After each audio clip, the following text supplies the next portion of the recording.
बिल्कुल ज़िला स्कर्दू में गुज़िश्ता 1 हफ़्ते से मौसम अबरालूद है और वक्फ़े-वक्फ़े से बारिशों का सिलसिला भी जारी है। कुछ मकामात में सूरत-ए-हाल इंतहाई पेचीदा हो चुकी है। अगर हम सब डिवीज़न रोंदू के इलाके तुरमिक की बात करें तो वहाँ पर गुज़िश्ता 1 हफ़्ते से सैलाबी सूरत-ए-हाल है। मुतअद्दिद घर सैलाब की ज़द में आ चुके हैं, जबकि आबादी में पानी दाखिल हो चुका है, जिसके बाइस मकीनों की मुश्किलात बढ़ चुकी हैं। बागात को और खड़ी फसलों को नुकसान पहुँचा है और सैकड़ों दरख्त जो हैं वो सैलाब बुर्द हो चुके हैं। मुतअद्दिद मकामात पर सड़कों का नुकसान पहुंचा है, जिसके बाइस जो नवाही इलाके हैं तुर्मिक के, उनका ज़मीनी राब्ता तुर्मिक और स्कर्दू से कट कर रह गया है। डिप्टी कमिश्नर स्कर्दू से इसी हवाले से हमारी बात हुई तो उनका ये कहना था, जहाँ पर ज़मीनी राब्ता कटा हुआ है वहाँ पर अद्वियात पहुँचाने की कोशिश की जा रही है और साथ साथ जो मुतासरीन हैं उन्हें टेंट्स पहुँचाए गए हैं, अद्वियात पहुँचाई गई हैं और खुराक पहुँचाने की कोशिश की जा रही है। तो आज भी स्कर्दू का मौसम बदस्तूर अबरालूद है और पहाड़ों पर बादल काफ़ी करीब दिखाई दे रहे हैं। पहले ही अलर्ट जारी किया गया था महकमे मौसमियात और Gilgit Baltistan disaster management authority की जानिब से कि गिलगित बल्तिस्तान के मुख्तलिफ इलाकों में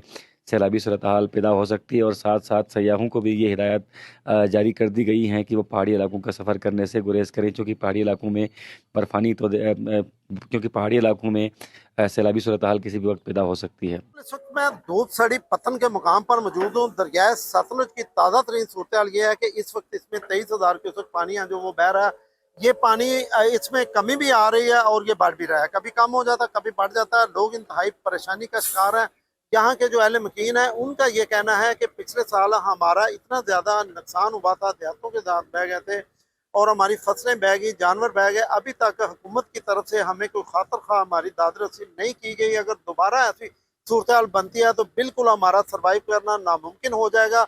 मैं एक बात बताता चलूँ कि बहुत से देहात ऐसे हैं कटाव की वजह से मुतासर हुए थे, जहाँ पे हुकूमत की तरफ से बाना जो दफाई बना दिए गए हैं, लेकिन बहुत से देहात हैं जहाँ पे अभी तक नहीं बनाए गए हैं।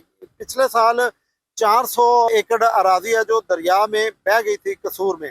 तो यहाँ पे अब लोग हैं जो वो परेशानी का शिकार हैं। उनका ये कहना है कि हुकूमत को चाहिए कि वो हमारे हाल पे रहम करे और अगर दोबारा ऐसा कोई सूरत हाल बनती है तो हमारा इंतजामात मुकम्मल किए जाएँ जिसमें हमें कोई तहफ़्फ़ुज़ मिले। इस वक्त मैं मौजूद हूँ दरिया चनाब के किनारे बून फाजल के मुकाम पर। दरिया चनाब में मानसून बारिशों के बाद बड़े सैलाबी रेले गुजर रहे हैं। सैलाबी रेलों ने ज़मीनी कटाव शुरू किया हुआ है। दरियाई कटाव ने मुतअद्दिद दरिया किनारे आबाद बस्तियों को अपनी लपेट में ले लिया। इस वक्त मेरे साथ अहले इलाका मौजूद है, मज़ीद उनसे बात करते हैं। जी 2025 ਸੈਲਾਬ ਦੇ ਵਿੱਚ ਸਾਡੇ ਪਿੰਡ ਦਾ ਜ਼ਮੀਨੀ ਕਟਾਓ ਕਿਹੜਾ ਹੈ ਉਹ ਬੜਾ ਤੇਜ਼ੀ ਨਾਲ ਜਾਰੀ ਹੋਇਆ। ਸਾਡੀਆਂ ਜ਼ਮੀਨਾਂ ਔਰ ਸਾਡੇ ਮਕਾਨ ਦਰਿਆ ਬੁਰਦ ਹੋ ਗਏ ਸੀ ਔਰ ਇਸ ਦਫਾ ਵੀ ਜਿਹੜਾ ਸੈਲਾਬੀ ਰੇਲੇ ਆ ਰਹੇ ਨੇ ਇਸ ਦੇ ਅੰਦਰ ਵੀ ਜ਼ਮੀਨੀ ਕਟਾਓ ਬੜਾ ਤੇਜ਼ੀ ਨਾਲ ਜਾਰੀ ਹੈ। ਪਿਛਲੇ ਸਾਲ ਸਾਡੇ ਨਾਲ हुकूमत वादा किया कि जिली इंतजामिया कि तुहाडे नाकू बनावांगे, अगर नाकू सारे बनते, अगर मुकम्मल प्रोजैक्ट हुंदा तो साडी दोबारा कटाओ दरिया का ना हुंदा, साडी ज़री ज़मीनां और मकान महफूज रहंदे। जी, तो आपने इनकी बात सुनी। उनका कहना था कि 2025 में जब सैलाब आया था तो ज़िली इंतज़ामिया ने नाकू लगाने का काम शुरू किया था, लेकिन दरमियान में